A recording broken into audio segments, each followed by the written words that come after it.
Welcome to Mindcrime Liberty Show with me, Swithin Dobson, and him, Tim Patton. Today we discuss why the left will never abolish the state. Tim, that seems to be a rather controversial position to hold, considering we have anarcho-leftists of various stripes, the anarcho-syndicalists, the mutualists, etc. So why do you think that the left as such will never, in fact, abolish the state? So I'm going to start out with the theoretical arguments, and in the end I'm going to make some pragmatic arguments as well. But I'm going to start with the theoretical arguments. The left in general has, in Thomas Sowell's term, a very large vision of what they want to do. It's not a small vision. It's not a constrained vision. And that's one of the best ways to distinguish between the left and the right, whether large or small vision. So in general, that large vision, such as beating climate change or creating equality, can really only likely be done by a state. Okay, well, I'll get to that a little to the end, but I'm going to stick to the theory first. And what got me thinking about this recently was reading Kevin Carson's wonderful book, Organizational Theory. In it, he has this really interesting throw line about how Upton Sinclair, almost a sacrilegious figure, a religious figure in since creation of the FDA, Drug Administration, and so forth. He said that Upton Sinclair simply served as an unwitting shill for the meatpacking industry. This pattern was repeated in its central form in virtually every component of the progressive regulatory agenda. Now, this applies to the Social Democrats version of the left, but nonetheless, I would still say Social Democrats in some ways are left-wing. Before I get to the different types, which I categorize 3 types of left, I'm going to define what exactly is the left. I think it's behoove ourselves to define what the left is before I lay out what they are and why they won't abolish the state. And a large part of this episode is a response to many of the anarcho-leftists who say that anarcho-capitalists or anarcho-conservatives aren't true anarchists because they can't abolish the state. I think a lot of the arguments they throw at us, if we can use the we here, are equally valid, are equally pertinent to throw at them. And that's to a certain extent what I'm going to be doing at this episode. So the 3 types of, what makes up the left? Well, before I get to the 3 types, I'm going to say what the left is in general. It's first self-identified, okay? And when people call themselves left-wing, if you take a Wittgensteinian or a Brian Kaplan definition of words, usage of words, you have to say, well, they're left-wing. If someone identifies as left-wing, this is the same way with gender. If someone identifies such and such, on some regard, we just have to sort of take it at face value. It's worth pointing out, I think this is generally does most of the work. I've never heard Jeffrey Tucker identify as right-wing. Now, maybe he's a plumb line, maybe he's a liberal, but I've never heard him identified as right-wing, himself. Same way with Kevin Carson. He clearly identifies as left-wing. Same way with Noam Chomsky here. He clearly identifies as left-wing. As you can see, just self-identification gets a lot of work done. If it's a meaningless word, then why do so many people dispute it? So I think it's useful enough to dispute it. And another way is just the French Revolution. Would Kevin Carson support the Ancien regime, or would Kevin Carson support the peasants and the Jacobins? It's quite clear that Kevin Carson and Chomsky probably would end up supporting the Ancien regime, not the peasants or the Jacobins, in spite of their large death tolls. Someone like Hans Hoppe or Edmund Burke or, maybe even some of these individualist anarchists, they might make some sophisticated arguments to say that liberty is actually better. Even Sean Gabb, that liberty might have been better protected under a private state like an aristocratic monarchy than a republic of, So again, the French Revolution is never call sign. Well, would this person support the French Revolution? American Revolution is more tricky, although that cuts both ways. The fact that they were slaveholders cuts both ways in some ways, but the French Revolution is easy. That's where you get the tennis court, the parliament there. But as far as the 3 types identified, there's 3 types: the Social Democrats, the communists, and then the anarcho et al. The anarcho-syndicalists, the mutualists, the anarcho-communists. I'm going to first talk about the Social Democrats. Social Democrats are probably the most strongest force in politics in the past 150 years, and they really start with Otto von Bismarck. Jeff Riggenbach, I might be mispronouncing his last name, recently had an episode. He's another self-identified left libertarian. He actually spoke at the Mises Institute too. And he said, "Why am I left libertarian?" I think he cited equality as well. But nonetheless, he correctly, in my view, identifies social democrats as primary influence. Social democrats are not radical. They do not wish to overthrow the state, as Bismarck says. They do not want to destroy the state. As Bismarck said this, he wants to bribe the working class to align with the interests of the state. And even to get even more reactive territory. In some ways, this means that most of the left. I think it's Kevin Goldstein's book, not Kevin. He wrote for the National Review, not the Professional Wrestler. He wrote for the National Review of liberal fascism, and now he identifies that Hitler's on the left. Now that's problematic. But with someone like Mussolini, there is a clear link between Bismarck and Mussolini's policies. There's a clear link between those policies. And if you get rid of the sort of the paranoid stuff about killing ethnic minorities, it starts getting much more clear that in some ways the social democrats and the social conservatives of the kind that existed in continental Europe and many places in the United States are all true. And this is what Jack Furgenbaum said in his Why Am I a Left Libertarian lecture. It's just a question for whether the military will get more money or whether the state hospital or the state military gets more money. But the social democrats are parliamentarians, not wishing to overthrow anything. They're basically working within the system. But this gets to the more anarchism as a radical thing. Anarchism, and as anarcho-capitalists and anarcho-syndicalists generally think, the state is not, and Hans Hoppe clearly states this in What Marx Gets Right, as well as the areas of classical liberalism. The state is this kind of big bad wolf itself. Like we proletariat or we normal citizens are helpless, but we need to hire this big bad wolf known as the state to assist us. Why would this big bad wolf known as the state not turn tyrannical? The state is a corporation. The state is a robber gang. Now, whether you think that you can reform the state is certain question of the anarchism versus statism debate.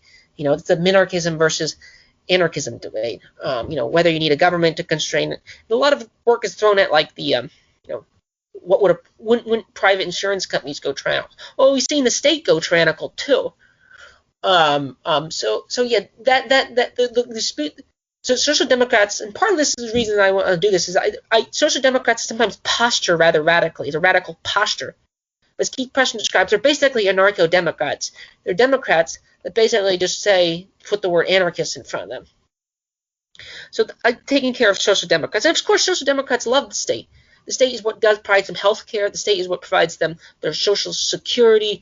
The state is what will solve climate change. The state is what will build dams. Well, we're not sure if building dams is a good idea, but FDR clearly thought it was. Tennessee Valley Authority, a lot of progressive governments around the world built a lot of dams. Interestingly, Nasser in Egypt built a huge dam on the Nile River, much bigger than the British Empire's dam, and it probably causes upstream river problems. But nonetheless, in general, considering all the things that get thrown at libertarians, like they can't build roads, well, they can't. It's quite clear that you need a state. If libertarians can't do it, neither can non-state left-wingers do those things.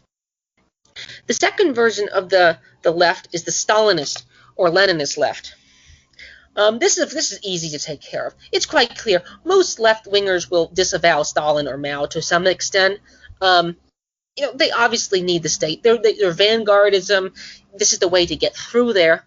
Whether or not this would always occur, in my view, Stalinism and communism is the always likely outcome if the left has no conservatives to criticize, or libertarians or reactionaries to criticize them. If left run amok, the left will do what East Germany did every single time, in my opinion. If Bernie Sanders is the farthest right-wing person in your society has problems, because I just think East Germany is the likely outcome of if you take their ideas seriously. It will just turn into a police state, which is one of the reasons I don't think the left can abolish the state. And the third version of the left is the trickiest ones for myself and yourself to take care of, which is the anarcho-syndicalists and mutualists, or left libertarians, depending on one's parlance. This is represented by a cavalcade of thinkers Rothbard in some possible ways, the early Rothbard, of course, and of course all the anarcho-communists. The trouble with me is they have to first of all explain why they aren't communists. And this is true with people like Kevin Carson. Like, why is Kevin Carson and Noam Chomsky just not social democrats? Explain to me how climate change, Noam Chomsky, will be defeated without a state. There's no clear way. Explain to me, Kevin Carson. Explain to me why you support Bernie Sanders in this sort of passive-aggressive way if you think Upton Sinclair was a shill for the meatpacking industry. So first of all, for all the sort of anarcho-syndicalists out there, they should, to me, in the same way that you should have demonstrated what exactly are the difference between you and Joe Biden, or the difference between you and some standard like Harold Wilson type labor politician or Stalin. In a way, you have to explain that. And then as far as the defense problem, explain to me why the anarcho-syndicalists always lose to the communists, like in Barcelona and Russia. Orwell's gang of anarcho-syndicalists were not defeated by the nationalists. They were defeated mainly by the Stalinists, who viewed them as viewed them as traitors, basically. And actually, I think it's Bukharin was assassinated by Stalin in Mexico. So again, I mean, this kind of things tend to break out. So those are the three types of left. And I think I laid out a case of why they can't abolish the state. So first, Swithin, I want you to get to equality. Why do you agree? Do you agree with my characterizations of the types? And please further elaborate on equality. I think broadly speaking, there are three categories of leftists, at least in current circles. I mean, you could probably hyphenate it a little bit more with the more environmental types, and doing a cultural line as well, I suppose, if you want to go that way. First type and the culture first types. So you could do that, but I think broadly speaking, I think that's a perfectly reasonable threefold distinction. The thinker you were thinking who was saying that Hitler was on the left was Jonah Goldberg, I think, is the guy with liberal fascism. Just to clear that up. But as you just mentioned about equality, I do think that is what sort of unites all brands of the left of certain types.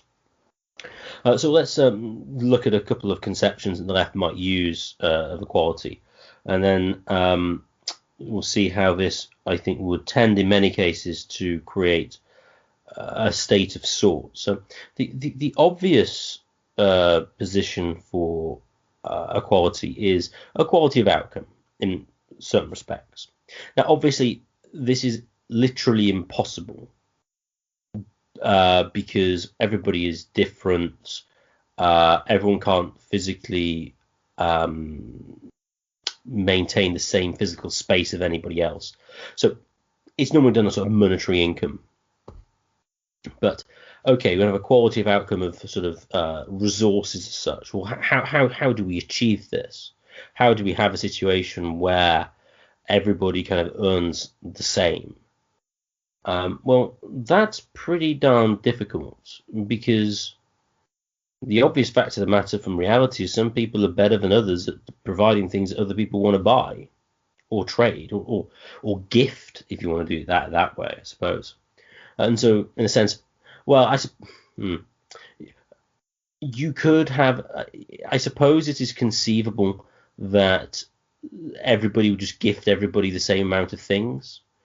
Although the problem is that's only going to be circumscribed in a particular area. Certainly wouldn't be on a worldwide basis.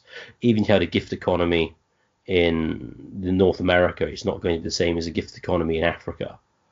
But in reality, people are willing to give more stuff to people who provide things of value to them.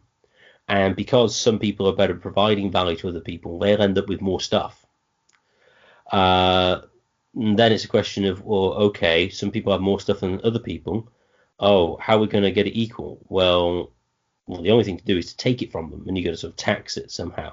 Now, I suppose you could make a claim, as a Georgist did once, that, say, land value tax wouldn't need to be collected by a state. It would sort of like be a non-state institution redistributing the income forcibly. But then that wouldn't be force, I think was his argument, which was somewhat odd. But if you have equality of outcome as a goal, which in the sense the anarcho left do, in principle the Stalinists do, the Social Democrats not so much. They might just want to maintain what they might consider a reasonable level of inequality. But either way, you still got that problem. So equality of outcome, if that's your goal, is going to mean having forced redistribution of some description in reality. I mean, theoretically, may be possible not to have that, but pretty much you're going to have that. As an aside, you in a sense do have some voluntary redistribution of sorts within like families to some extent, but it's only within a family. It's not doesn't tend to be between them. So you might get equality within families, but not between them, which of course would be intolerable to the left. And also, the family isn't always that egalitarian. They treat their children differently. I mean, historically, with a family have more economic power, you might, especially if you have a non-movable property was the primary ownership form. Well, only you need someone to run the farm, so you give it to the eldest son, because you can't divide up the farm because it's useless, because it's indivisible for practical purposes. So you're not going to get equality of outcome between households without forced redistribution. Now you could say, well, yes, we know that equality of outcome is not possible, but what we really want is equality of opportunity. So, we must give everybody the same opportunities. Problem is there, how are you going to ensure that everybody has the same opportunities? Some parents, so there's evidence to say, although I don't know how convincing it is, but let's suppose it were, the more parents read to their children, the more intelligent they are, or they do better at school and have better life chances or whatever. Let's leave aside whether there's cause and effect. Let's just say it causes it. Well, some parents will read to them more than others. Well, they're going to have better life chances. Oh dear, that's going to be a problem. How are we going to solve this? Well, we could put remedial classes on for them. But again, who's going to fund that? Basically, because every family will make a different decision with their children. Even if you wanted to have a situation where you had equality of opportunity, what effectively you would end up having to do is to redistribute the income of the parents to actually, in a sense, create a worse situation in one respect than equality of outcome, because at least equality of outcome just says we'll just take stuff and redistribute it. But equality of opportunity means you have to directly control where you spend it in a more obvious way than you do with just equality of outcome, because you've got a mandate, you must spend this amount of money taking your children to go and see the local tramp because everybody else is, and so you have to as well. It's like, what? That's just bizarre.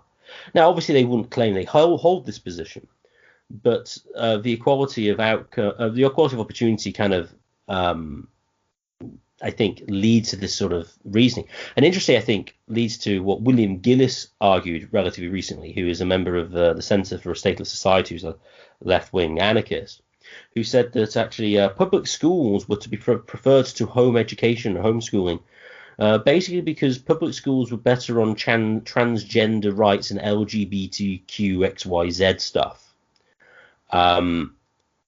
Because, that's providing equality and therefore is good.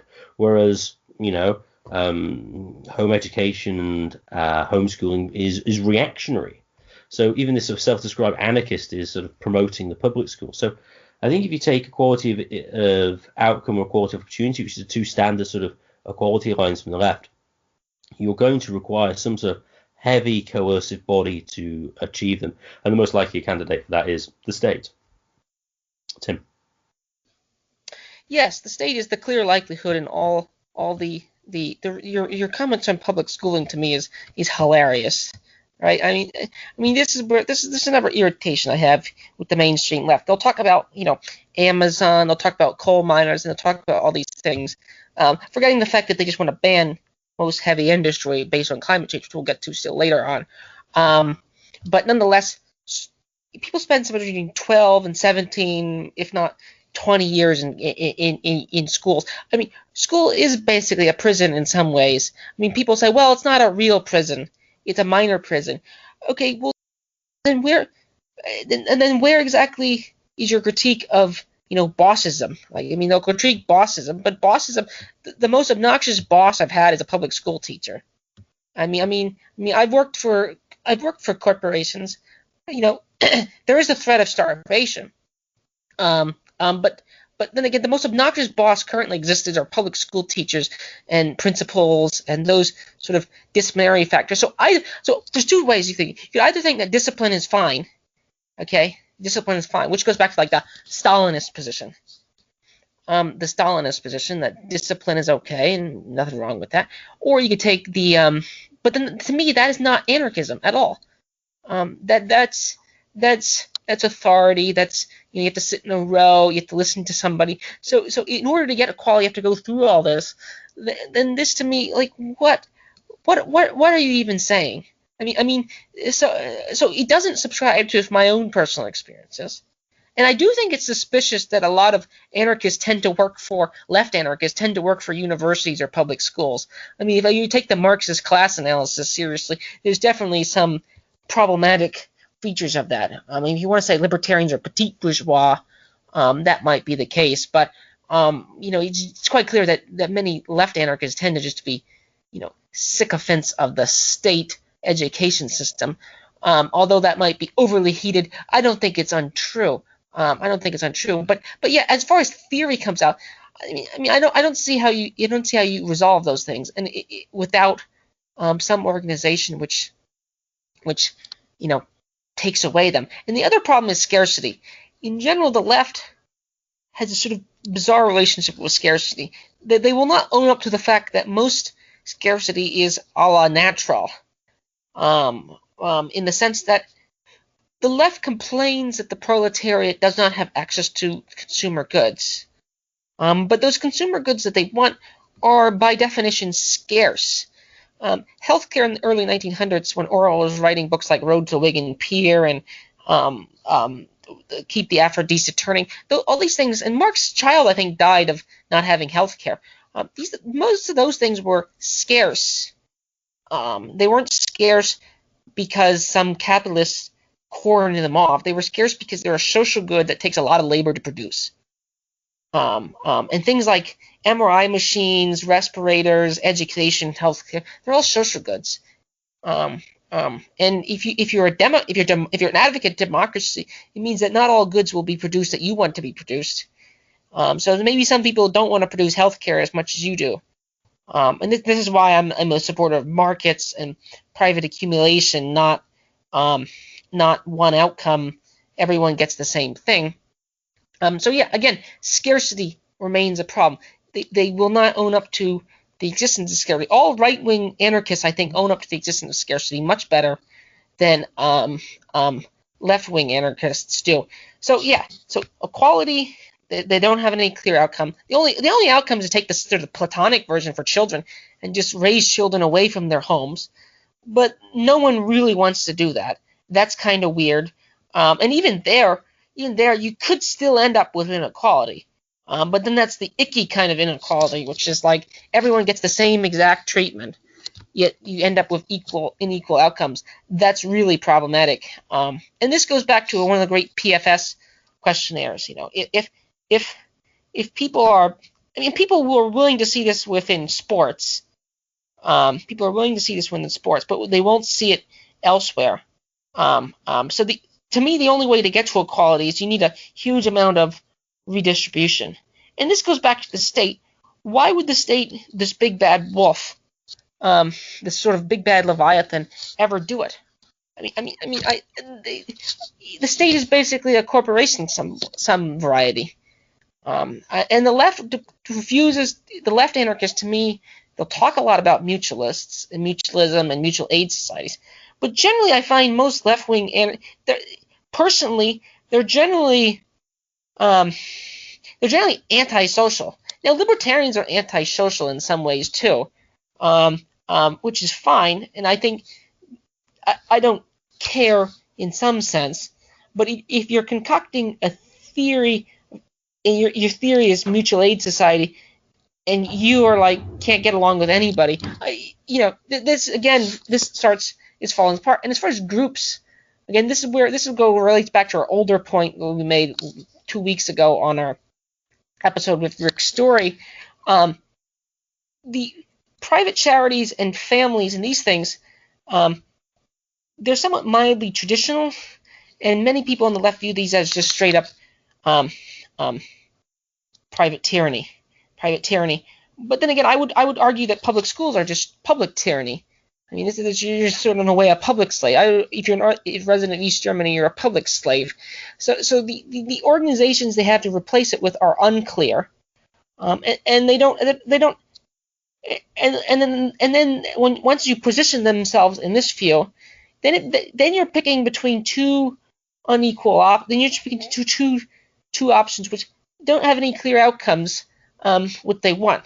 So within any overview of my comments regarding quality, scarcity, or public schools, I would certainly say that the biggest problem with the left in general is their complete disregard for scarcity. They always think that something else can be produced, and if it's not being produced, it's because some mean capitalist isn't producing it. That is effectively the view they take, and healthcare is a good example of that.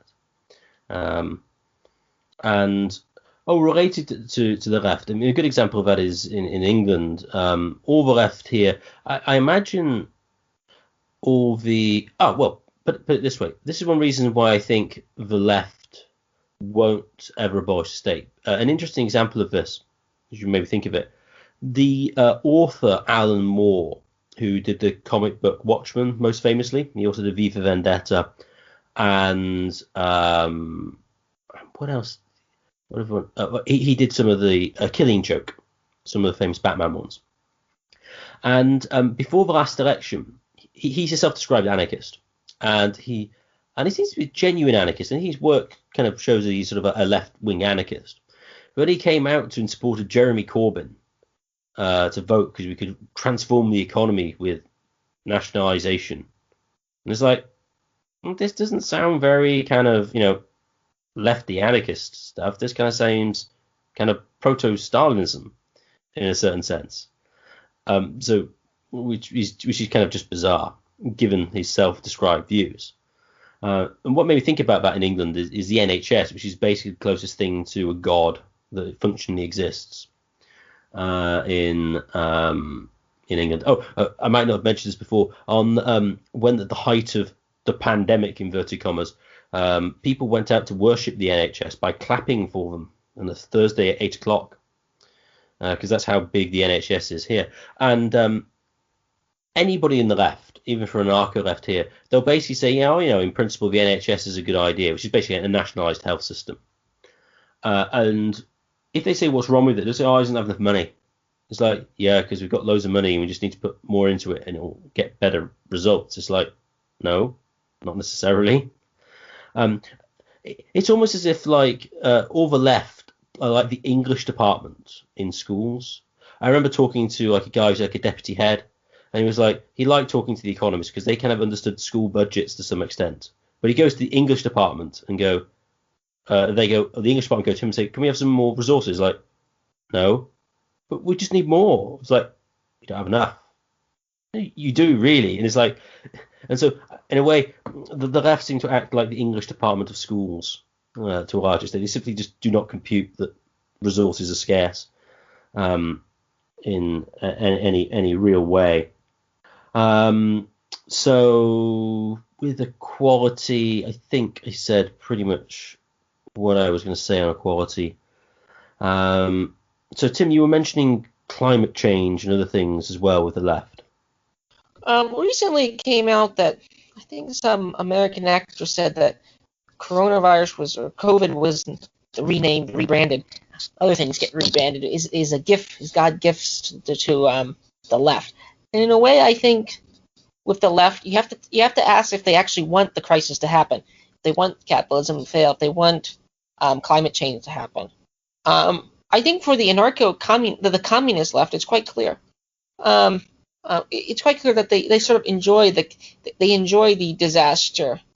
As a historical fact, you probably wouldn't have gotten Lenin in charge if World War One, which to me World War One is a social disaster, that's a failure of diplomacy, not a failure of it's a failure of the states to come to some sort of good agreement upon territory in the Balkans and various areas. It's not and without those happenstance events, you probably would have never gotten the Leninists as constructed. You would have got some parliamentarian social democracy, which would have been probably mostly better for everyone. But climate change, regardless of the opinion poll of the 97% opinion poll, I never knew science operated like an opinion poll, but apparently, apparently you gotta take the opinion poll as God, the word of God. Let's just say it's true. I don't see how Kevin Carson's mutualist communes can solve that. I don't see it. This is where Slavoj Zizek is very clear on this. It's like this is something that's only solvable by a large global government of some variety, which in order to have one, you need to have, and this goes back to the state. You need to have a state. Because the state needs to be protected. What about people who resist it? What about the yellow vest protest that occurred in France from the quote-unquote lumpen proletariat? How are you going to deal with those people? How do you do with the people who don't like to pay on higher fuel costs? They don't have any solutions other than repression, which requires a state, which requires a police force, which requires militaries. So combating, the protests against climate change are just an absurd religious ceremony of just unsufferable, weird post-Protestant guilt politics. They're just a starting point for the only thing that I think they're just and people like Greta Thunberg, they're just in some ways just insufferable examples of this. But from that aside away, there's no way that you can shut down all these coal plants, all these other things, as well as private consumption of carbon. It's a such thing as private consumption of carbon, without a state of some variety, without a state with teeth, and to maintain this. Those can only happen with a state. So the fact that these health crises or these crises exist, it seems that states are the only solution to fix them. So which is fine, but then shut up about the fact that you back the blue too. You may not back the blue, the Derek Chauvin blue, but you back the white coat blue. You back the IRS or the NHS. You back organizations that have a lot of similarities to the blue, and you probably back them more fervently than the right ever did or does. So yeah, I don't see if climate change is a bad of a problem. If it's even fixable, it's only fixable with huge state action, basically as described by them. Maybe it's fixable by private entrepreneurship. That actually, but we'll just take the left's version of what it takes to fix it. That only requires a state, and there's going to be plenty of people that resist doing it or don't want to do that. And you're going to have to figure out, you're going to have to physically remove them, or you're going to have to, send them off the planet or something. There's no way to seemingly do that. So, Swithin, any comments on climate change? Again, we'll hold agnostic whether or not it exists or not. I know well whether people like the moral case of fossil fuels and the hockey stick. I'm well aware of that. That's not the issue at hand. But just taking the argument as it stands. Swithin? I think the left could have a different solution in the state, which I think Carson could go towards, although I don't know if he would own this position, which is effectively a group we haven't really discussed as such, which you could make the claim that the anarcho-primitivists have a solution, which is to abolish industrial society. Now, as to how you would achieve the abolition of industrial society, let's ignore that for the moment. But let's suppose we had a society which was operated on, say, mutualist principles or anarcho-communist principles. I think it likely that such a society would never really have industrialized. And so, consequently, the problem of climate change, etc., wouldn't arise in the way that it's currently argued to exist. That said, you would have lots of other environmental problems. So, for example, the streets became much cleaner when the motor car came into existence because you didn't have horses pooing everywhere, which is a bit of an environmental issue. But I suppose the left does has a solution, which is the primitivist option. But I don't think many of them would want to own up to being primitivists. Similarly, with what I was going to say with Carson, etc. I think if Carson held the position of mutualism, and it somehow ended up being rather inegalitarian, because even if you didn't have like private ownership of land as such, I'd have to think more about this. I'm pretty sure you'd be able to get reasonably large divergences in ownership of quote unquote personal property, and I'm pretty sure that Carson would despise that, because I think this is what happened with a lot of the sort of liberal. Well, you could say some of the anarcho left of the 19th century and the general sort of left of the 19th century is that, well, they thought that taking the state out and liberalizing as such would lead to a more equal outcome. And then once they saw that, it didn't, and inequality got greater, they then advocated state redistribution, because really their goal isn't mutualism or any of these particular forms of leftism. What their real goal is equality of a certain description, and they just merely think they're the best ways of achieving it. And if it comes to be the conclusion that it isn't, well, they'll just change their position. That's what I reckon they would take for that. Taking away from the anarcho-primitivist position, how would you solve climate change? Given the current paradigm, I suppose you could try to have some form of coordination, but I don't know how you'd stop people using different fuel sources. That would seem very difficult without sort of state action, especially considering the natural advantages it has of energy density over other forms of fuel. I mean, just on energy density and things in general. I had a power cut today because of the left's policies, because we now have lots of windmills, and it didn't blow enough. And apparently that's a good enough reason in the 21st century to have a power cut. And that's what I have. So I'm very thankful for the left with all the wonderful endorsement of wind power, which is actually quite reactionary of the left, because wind power is quite old, which isn't really something that the left would be in for, but apparently they are. So, yeah, energy, bad. Tim? The anarcho-primitivists was our interesting group, but I mostly forgot them. The closest group we have probably to the anarcho-primitivists, and I say this with a amount of respect, I'm not saying in a pejorative sense, are probably the Amish. Just to the south of me exists a large community of Amish. I'm not talking about Mennonites, I'm talking about Amish, the variety, the old order ones, the ones that will still have horses, and the ones that still. The Mennonites sort of moved up. They sort of bought cars. And I would argue the Mennonites have all the same things that mainline Protestants, just minus 30 years. But the Amish themselves, they are a primitive society in some way. They're yeoman farmers, basically, in general, and furniture makers. There are some ways in which they might free ride off the state or free ride off consumers' capitalism, but I think they could get away with they take a cut, definitely, and they do use certain institutions from time to time. But in general, I could see them existing.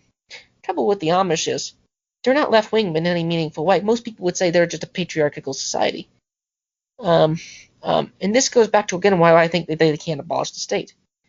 The state, the industrialization, and this is where Marx is really tricky. As Marx points out, industrialization broke down the idiocracy of the ruling of the rural areas.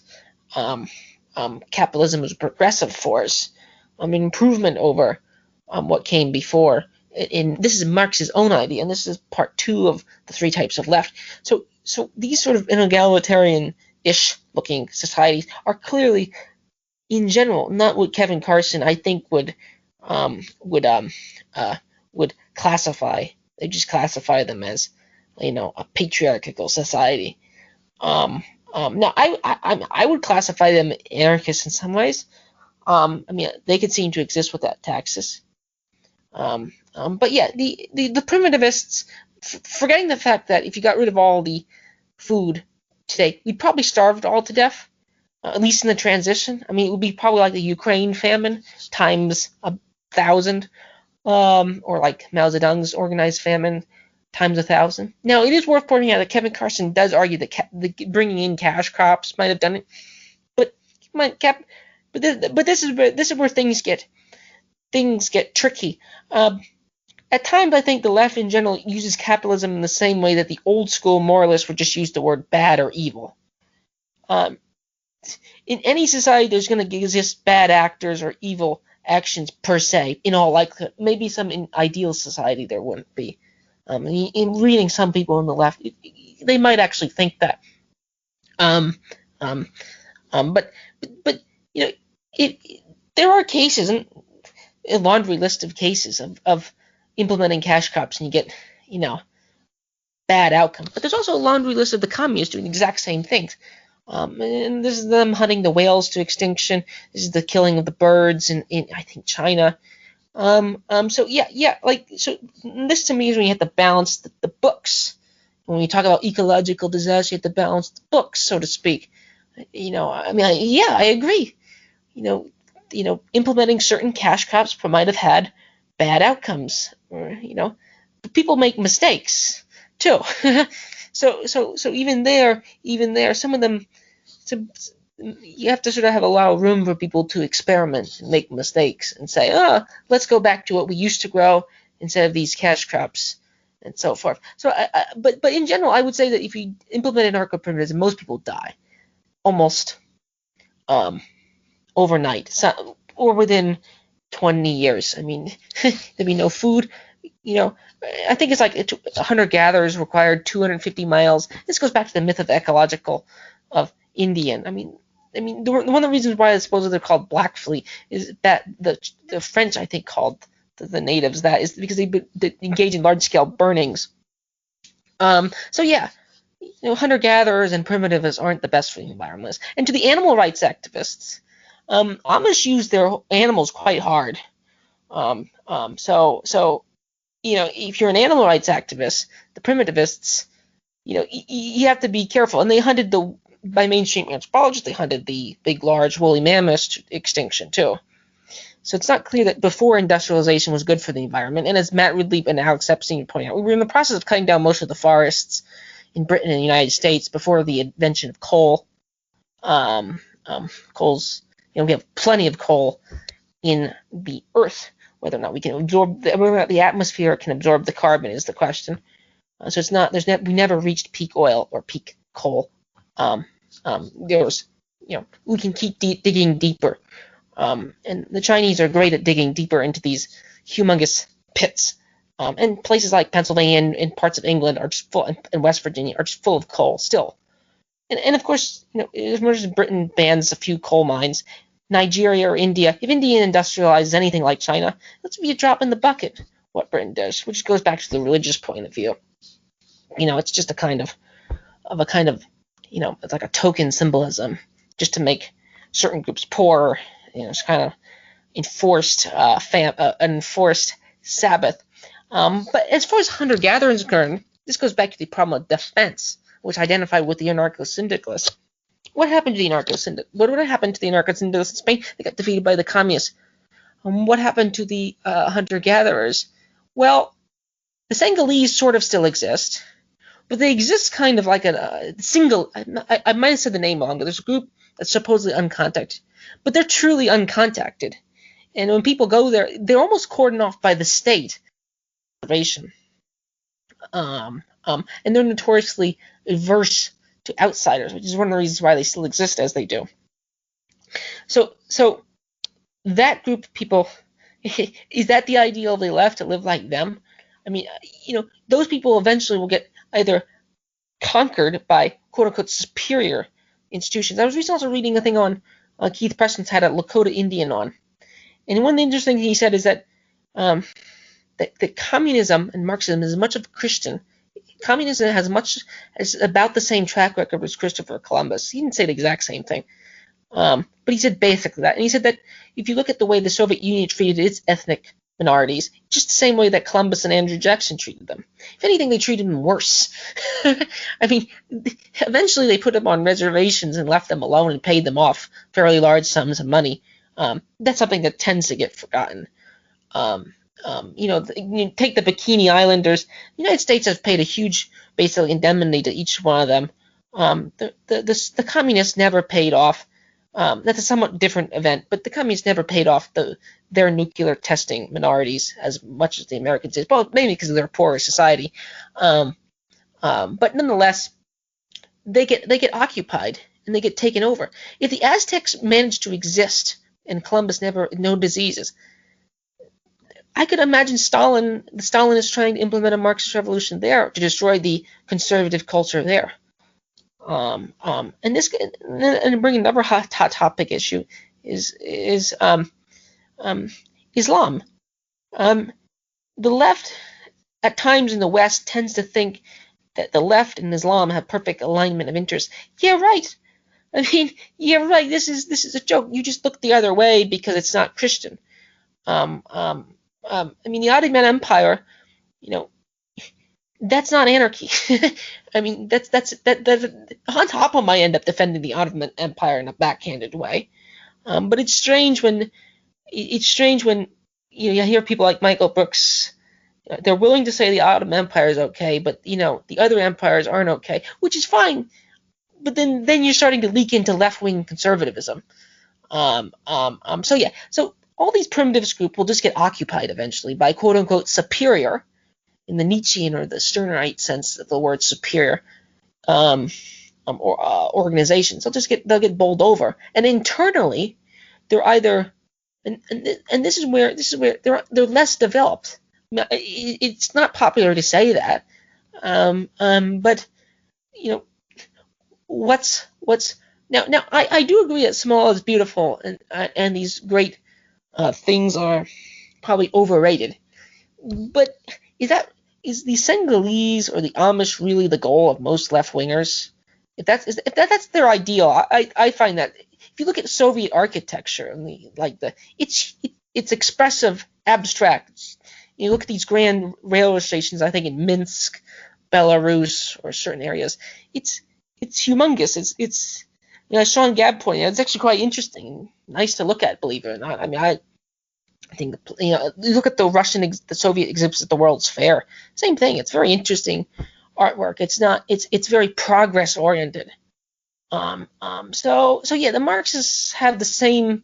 In some ways, they come from the same root that Columbus came from, and they would have destroyed all these indigenous peoples just as quickly, if not quicker, than Andrew Jackson and Columbus. So Swithin, any comments on my comments on the first peoples and the various aspects of the left destroying indigenous cultures and other cultures? Swithin? Yeah, I would agree that as you go to more economically primitive societies, they tend to be more quote-unquote patriarchal, etc. Now, I know some Marxist anthropologists will point out some incredibly obscure tribe with about 12 members that somehow had feminist leadership and polyandry, which is wives having multiple husbands. That's the right one. Yeah, polyandry. But sort of empirically, they're so irrelevant. But they might point to those societies as being primitive and good. But you're right. I mean, in general, they'll end up being quote unquote patriarchal, and then they are reactionary and they need to be removed, and the oppressors must be removed. I mean, this is the thing, as I think you mentioned earlier, Marx in his sort of historiography, as it were, the state, as it were, to some extent, is a tool of liberation. As the state develops, you can kind of get rid of, well, you get the sort of bourgeois influence, which then gets rid of the ancient regime, and via the state power, the oppressors are slowly removed until we get the utopian socialist revolution. And interestingly, this is a view that someone like Right Ruminations holds, that we needed the state to develop to actually create any semblance of individualism. And this is something interesting I think the left don't like to say, but it is actually true of them, is a lot of leftists are actually incredibly individualistic. What they want is they want a society in which they basically get enough money from the state to do what they want, and dislike the current economic order because it makes them do stuff that they don't want to do. And what they want is effectively maybe not just a universal basic income of a lot of money, but a sufficient amount just simply so they can do whatever they wish. And I think this is the point you made earlier, that a lot of the left tends to be somewhat antisocial. I think that's probably true, and that's why they tend not to be economically hugely successful. And then they complain about their situation and get upset about it, and therefore agitate for redistribution so they can do what they want. Which you could say the autiste libertarians do the same, but half of those would go, yeah, I'm poor because not very good, but the good capitalist is doing what he's doing, so I'll leave him alone. So in a sense, for they are happier in their poverty, in a very relative sense, that is. But I do think that's very much a strand of a lot of the left. The progressive left as well as the anarcho left. Now, whether that is true of the Stalinists is probably not the case. They seem to be genuinely more collectivistic. But the progressive left and the anarcho left, they want to, no. The progressive left always say they do because they want to generate freedom and provide opportunities. But again, that ends up having the problems we cited earlier. But I do think there's definitely a strain in the leftist thought that they want a removal of constraints in its entirety. And if they do that, then they'll be able to be fully actualized. And in a sense, the left, whilst they complain about the right of just caring about themselves, being individualistic, actually in most cases it's the left that's far more individualistic than the right is. That's even the libertarian right, for that matter. Because at least in principle, the libertarian right go, well, voluntary association is always kind of good, although you include like alienation of land ownership and stuff. But that's kind of considered good, and that's kind of like a social action. Whereas a lot of the left, like, no, that's illegitimate. You can't trade that. It's like the whole thing. In an anarcho-capitalist society, can the ANCOMs exist? Well, yeah, the ANCOMs can have the ANCOM enclave. That's fine.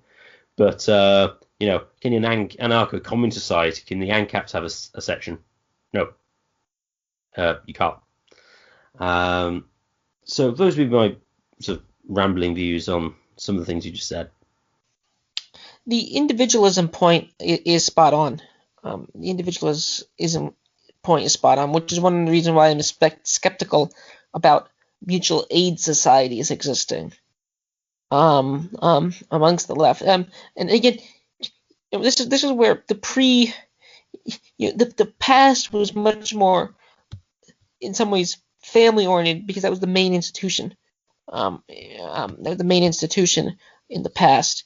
I mean, so even Orwell sounds rather pro-family in a way, which again to me is fine. But if you take their certain views of it, it becomes problematic, considering what they will turn around and say about marriage and all these other things. Again, I'm not opposed to individualism, and if it requires the state to exist. Someone like Right Ruminations who says that if it requires the state to exist, then just own up and say it. I think the Randians do this par excellence. I think the Randians do this the best. They'll say, well, we're just anarchists. They won't describe that term, but the state exists to protect the rights and property, and that's what it does do. And we can't vote on rights. The rights are just, they come from, they're for 3As. They just sort of exist in natural law. So yeah, I mean, the Randian state in some ways does this very well. But then again, the positive obligations, this is where we get to positive freedoms. This is where, to me, they're just incoherent. And this is where, in a certain way, I am, quote unquote, I'm willing to be happy in my poverty, if you want to call myself, in that regard. I mean, most this is never absurdity. People who make a lot of money generally aren't right-wing libertarians. I mean, this is never bizarreness. I mean, what they should be is progressive Democrats. If you want to make a lot of money, or you're a big business owner, you should be a progressive Democrat, because you get the state, and this is a circle back to my beginning point, to create a cartel like the FDA, to regulate your industry. But you're the primary backer of the bills and the politicians who do it. So yeah, if you want to make a lot of money, get that big corporation as the state to, quote, air quotes, regulate you. And we're going to see this with coronavirus vaccines too. You can't sue them. What? I mean, all this talk about limited liability and how this is, you capitalists should be able to sue in torts. I agree. Let's do this for this vaccine. If this vaccine kills a bunch of people, we should be able to sue the daylights out of them, if you want that. Yeah, I totally. If you want to make a lot of money, become a progressive Democrat, become a social democrat. Now, maybe the social democracy works, okay, but then just be quiet about your communes. Be quiet about your bossism because you support public schools. Be quiet about. Be quiet about a lot of things. Be quiet about the Native American question, because as we done with the Marx, I would just demonstrate the Marxists, they would have destroyed them anyway. So that's one of the big reasons why I did this episode. Just basically either just own up to your social status democracy, and own up that Joe Biden is actually, or Jeremy Corbyn is actually who you actually is the likely, and that you do back the blue, not the blue. Not the police, but when the police are enforcing COVID restrictions and lockdowns, you do inadvertently support them. And again, as you just demonstrated, I don't know how you cut away private consumption of fossil fuels. You just burn fires, burn coal. You can have bootleg mines. I don't know how you do that. And I don't know how you do that in foreign countries. Does climate change imply imperial empire? I think it might. I think it might. Hans Hoppe would clearly point that out. So again, for all the talk of anti-imperialism on the left, I mean, it seems like the primary religion, one of the primary apocalyptic religions right now is climate change. So we should, invade a bunch of countries or give them IMF loans and various loans. If they don't shut down their power plants, they should. I mean, again, we should be able to. This is absurd. This is harmful. This is dangerous. Not. So yeah, those are my overview of why, in general, I did this episode, as well as my points. Any final comments you want to add, Swithin? Swithin? Yes, the one thing I thought that distinguished the sort of socially awkward autiste libertarian rightist who kind of spends all his time on the internet and has a really poor-paying job, but spends his time reading Mises and Rand. What distinguishes him from the left-winger individualist who also is in a similar situation, but isn't autistic in that sense, and is that what motivates the left far more than what you could call the right is envy. They despise the fact that somebody has something that they don't have. Whereas those on the right are standard sort of libertarian types, like, well, you got something. Great, fine. You care. Good, great, you do it. Brilliant.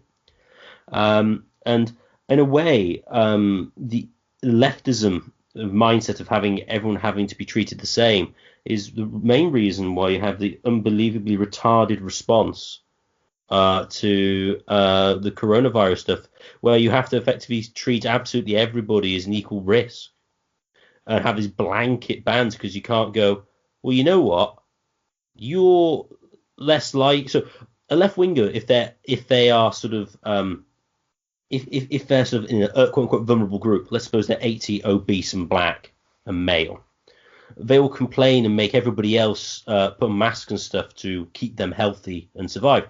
Whereas, very odd example, let's say of an obese 8-year-old who, black man, I suppose Thomas Sowell, if he got fatter, would go, well, no, I'll just protect myself and you can carry on doing what you want. Because mentality is entirely different. Everything else has to be done so that they're happy with the left, whereas the right will just kind of sort things out for themselves, at least with the sort of libertarian right and sort of the anarcho-individualist left. I think that's one of the key differences between the left and the right, is in almost all cases, envy motivates the left. I would totally agree about the point with envy. And I'm gonna before I pass it back to you again, this is where McIntyre, I think, is just spot on. The whole idea of this, there's a huge sort of vision, there's a future vision. It is either insane, and this is what it's either is insane and doesn't work, or it ends in tyranny. So it could be that it's just what unites the anarcho versions of the left is just a fight against tyranny, which perpetually needs to be done. But then this is tyranny like hell is not easily defeated, and defeating tyranny requires eternal vigilance, which is fine. But then there's no final. I'm not using that word. There's no final solution. There's no final solution to solving. There's no final end game. We're not going to reach some stage in the future where everyone is, exists in some Thomas More utopia. I mean, I'm not saying we can't get better societies and worse societies. Although again, North Korea versus South Korea, which is a better society to live in? If anyone says North Korea, this goes back to. I'm going to use the question that was Lincoln once asked, supposedly said, anyone who says that slavery is a good thing, I have a strong desire to force them onto that. I would have a strong desire to send them to North Korea. There are a few people that move back to North Korea. I do. I mean, they might have lower diabetes rates or climate. Maybe they burn less carbon. There might be some virtues. There's probably virtues in everything. But in general, there's no final solution out there. I mean, this is another thing to link back to my first point, right? We're left with a scarce world with limitations. So let's have liberty, and let's have liberty. And libertarians, to me, generally want to be left alone in some sense. The left wants everyone somewhere to not think bad thoughts, which goes back to the name of the show. But yeah, Swithin, enjoyed this discussion. Yes, thank you, Tim. Just like to say thank you everyone for listening. If you've enjoyed this, please share with your friends and family, and please subscribe. The more subscribers we get, the higher we get in the rankings. And if you have any comments on the show, put some comments on the YouTube comments below. And if you'd like to contact us with ideas for the show or just general comments, please contact us at mindcrime@gmail.com. That's mindcrime@gmail.com.